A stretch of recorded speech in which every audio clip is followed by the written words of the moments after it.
because this is USB, the Blue Yeti, and I had it like moved in a certain angle so that you couldn't hear it, because it's like a 2013, 2015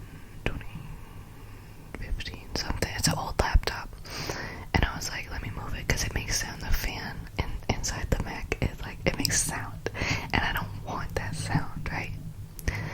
So I moved it in a certain way, and so when I was importing it, it just sounded so bad, and I was like my heart hurt. I was like, no, like I know I'm gonna mess up, filming sometimes, and I'm gonna have lots of like errors and stuff, but I mean, that hour that I filmed, I was like, and like it was such a good like video, you know what I mean? Like, so now I'm back to my original settings because I'm not doing that again, and I already tested a few times the audio, so we should be good to go. Anyways, that's my intro for this video.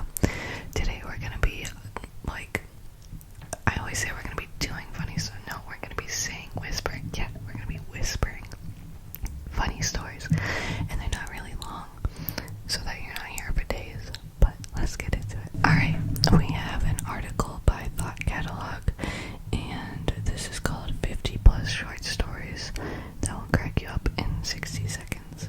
So let's get into it. Okay, I'm just gonna skip around a little bit because I was on this article last night for the video that I tried filming, and some of these videos, not some of these videos, some of these stories just aren't funny. Okay. The day my teacher stole my headphones. During my sophomore year of high school, we were doing silent work, and my history teacher said that we could listen to music, but if it was too loud, it would break our headphones. Excuse my throat. So I'm doing my work quietly with my music on low, and this obnoxious kid sitting next to me had his music really loud. I could hear it from desks away. My teacher thought it was me, so he comes up to me and rips my brand new Apple headphones, looking ruthless. He suddenly realized that it was a guy next to me, and he was completely embarrassed. He came in the next day with a new pair and an apology note taped to them. He couldn't look me in the eye for the rest of the year. I mean, that's what you get when you destroy someone's personal property, right? Especially like when it's sort of on purpose, but it's sort of by accident, if that makes sense. When I was a kid, I was always excited to learn new vocabulary. When I was in first grade, my teacher taught me that shin is another word for leg. Later that day, I was walking down with my mom when I tripped really hard and hit my leg on the ground. I yelled out, ow, my shin, although my mom heard, ow, my SHIT. I'm not trying to get demonetized if I ever monetize this video. Okay, she started yelling about how that was a bad word and how we didn't say that word, and she was gonna wash my mouth out with soap. I was crying, bawling, a mess of a child, to the point that I was doing that weird cry, stutter, hiccup noise. She paused in berating me and said, who taught you that word? Of course I told the truth and said my teacher taught me that word. She started ranting about how she was going to call the school and get that teacher yelled at. I tried to explain. No, I'm so sorry, I'll never say it again. My mom got quiet and realized her mistake. Teacher said my shin meant leg. I'm so sorry. She said, what did you say? Of course I started crying harder. And I said, no, it's just a test. You're going to wash my mouth. That was so freaking, my god, this kid is like scarred. When I finally calmed down enough to say it again, my mom apologized. And to this day, I will always say shin loudly just to see her face blush. I never got to eat my Pringles. Okay, so this was in 4th grade, and I was in this class with all these stupid kids. Here's my backstory. My parents usually packed me a fruit for a snack, but on this day they packed me half of the leftover Pringles from the day before, in that cylinder container. I was really excited since I love Pringles, but when recess came around, so I could take my Pringles and go eat it outside, they weren't in my bag. I started scoping the area trying to find my Pringles. I call the teacher, she tries to find them, but she can't either. Then this thought comes to my mind, what if Maria stole it? Maria was this chubby girl, oh my god, in my class, that literally always wore this purple princess dress that should be classified as a bad Halloween costume, and she was known for being a twit. I'm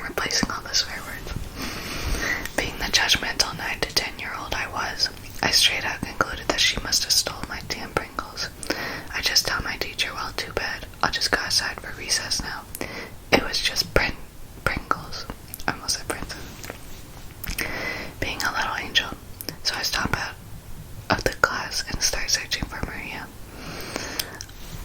I'm talking, checking areas, finding witnesses, wasting my time. So after a solid 10 minutes, I find a group of these kids crowded at the side of one of the portable classrooms. I rush over to see what it is. The kids were eating my Pringles, barbecue flavored Pringles by Pringles.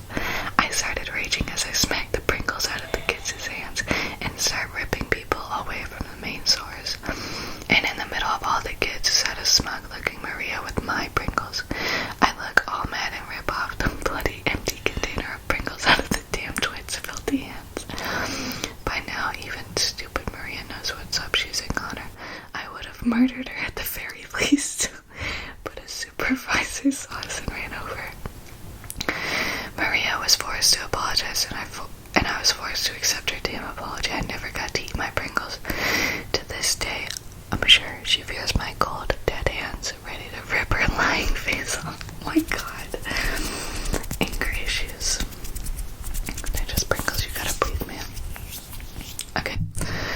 Number 18, why my parents can't take me seriously. So one time I was home alone, and it was around dinner time when I decided to make myself something to eat. I opened the freezer and dug around until I found what appeared to be chicken nuggets in an unopened plastic bag that for some reason didn't have any cooking instructions. Thinking that my parents must have thrown away the box for box tops, I called my mom to see how long and at what temperature to cook chicken nuggets. She told me both of them. I laid about 20 on a tray and stuck it in the oven, setting the timer before I walked out of the kitchen.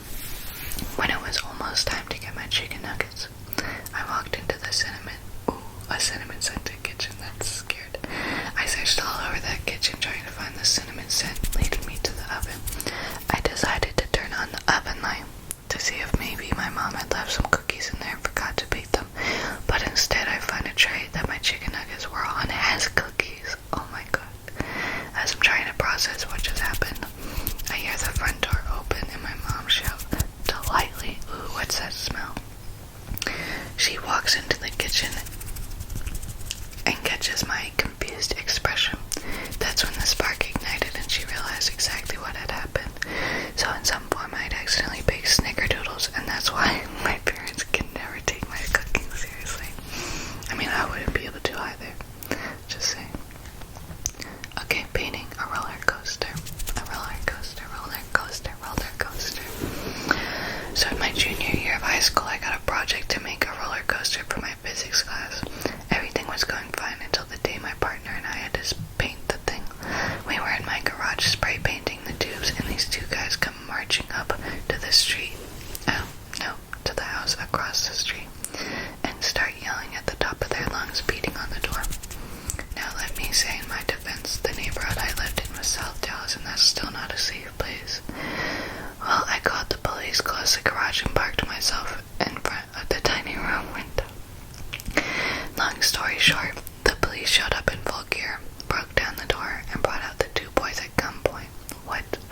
And that's the story of how my entire block found out that the abandoned house had new owners.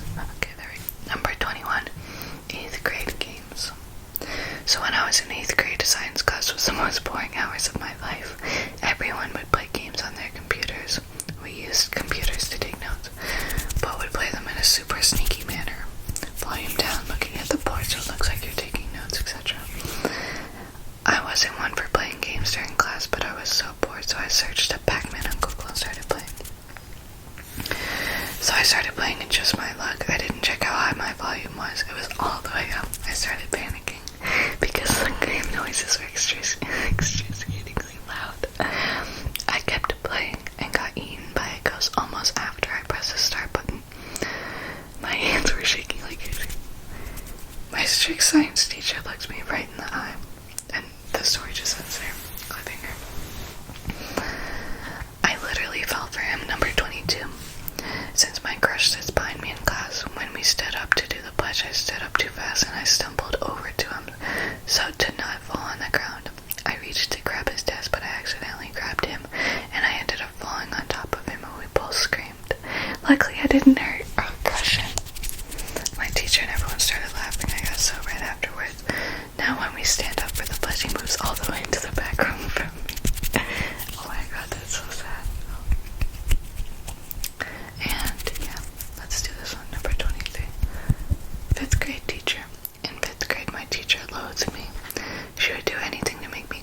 sent me to the principal's office anytime she got. Don't believe me, I'm left-handed, so to this day I get my hands confused. What? How old is this person? On this particular day, we were doing the Pledge of Allegiance. Everyone's doing the Pledge of Allegiance in these stars out. And I had put my left hand to my chest. It's supposed to be your right hand over your heart. She got mad at me, telling me that I wasn't being patriotic, and sent me to the principal's office. The principal and I were quite acquainted at this point, and so I told her why I was sent back to her office again, and she laughed and laughed. I didn't find it funny at all. I mean, all the kids in my school thought I was a delinquent, so they didn't want to be my friend. My principal wrote on the back of my hands L and R. What I didn't realize is that she wrote L on my right hand and R on my left hand. Oh my god, this poor kid. She did the same to hers. Then she walked me back to the classroom and made our whole class redo the pledge with our right hand, with me leading the class, and it was one of the happiest moments in my elementary experience. That's really funny. I think we're gonna end the video here. Thank you so much for watching, and I hope you enjoyed today's video. And I'll see you in the